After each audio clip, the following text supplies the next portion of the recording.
Hello നമസ്കാരം, ഏവർക്കും പുതിയൊരു വീഡിയോയിലേക്ക്.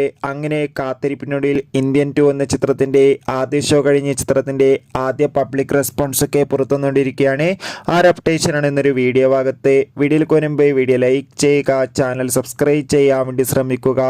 ശങ്കറിൻ്റെ സംവിധാനത്തിൽ കമൽഹാസൻ, സിദ്ധാർത്ഥ്, പ്രിയ ഭവാനി ശങ്കർ എന്നൊക്കെ പ്രധാന കഥാപാത്രങ്ങളായെത്തി ഇന്ന് ജൂലൈ 12-ാം തീയതി റിലീസ് ചെയ്ത ചിത്രമായിരുന്നു ഇന്ത്യൻ 2. എല്ലാ സിനിമാ പ്രേമികളും ഒരേപോലെയായിരുന്നു ചിത്രത്തിൻ്റെ റിലീസിനായി കാത്തിരുന്നത്. ഇപ്പോൾ ഇതാ ചിത്രത്തിൻ്റെ ആദ്യ ഷോ കഴിയുമ്പോൾ തന്നെ ചിത്രത്തിന് അതിഗംഭീരമായ പോസിറ്റീവ് റെസ്പോൺസ് തന്നെയാണ് പുറത്തുവന്നുകൊണ്ടിരിക്കുന്നത്. ചിത്രം കണ്ട പ്രേക്ഷകരെല്ലാവരും ഒന്നടങ്കം പറയുകയാണ് ഇന്ത്യൻ 2 എന്ന ചിത്രം അതിഗംഭീരമായ ഒരു മികച്ച ത്രില്ലർ ചിത്രമാണെന്നും ചിത്രത്തിൽ കമൽഹാസൻ്റെ അതിഗംഭീരമായ പെർഫോമൻസ് തന്നെ കാണാൻ വേണ്ടി സാധിക്കുന്നു ും എന്തായാലും കാത്തിരിക്കാം. കൂടുതൽ അപ്ഡേറ്റിനായി ചിത്രം കണ്ടവരുടെ അഭിപ്രായം കമൻറ്റ് ചെയ്യുക. കൂടുതൽ സിനിമാ വാർത്തകൾക്കായി നമ്മുടെ ചാനൽ ഇപ്പോൾ തന്നെ സബ്സ്ക്രൈബ് ചെയ്യാൻ വേണ്ടി ശ്രമിക്കുക. Bye bye.